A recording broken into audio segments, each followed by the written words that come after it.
some examples of some fun finished beaded earrings that I had made. This type of earring is fun, and we used pastel beads here and hearts, but you could totally make it fun and brighten it up, use different shapes, put in a star, put in flowers. And this is just one example of these fun earrings you can make and wear. Teens usually will go on this area.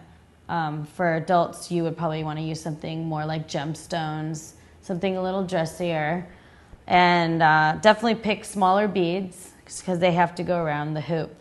And this is, I just call it the stick earring, but I guess there should be a fancier term. And this is also for teens or tweens.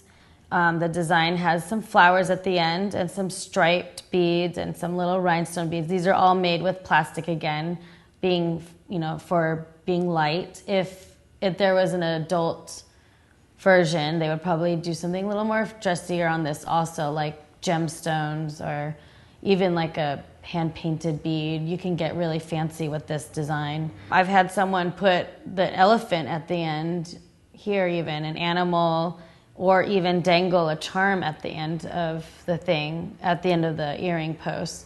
So you can get really creative with something with this design. But like this one I made uneven, but I used the colors coordinating, and not everything has to match.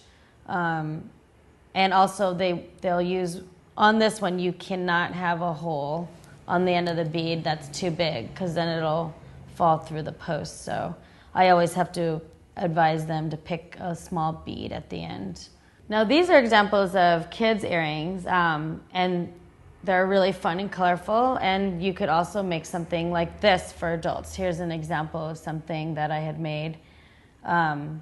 This is made with all vintage lucite, and lucite is really light. I really love to use vintage lucite and vintage glass. I feel like the design becomes a little more unique and one of a kind. And this has little hoops that hold the ring onto this vintage colorful bead here.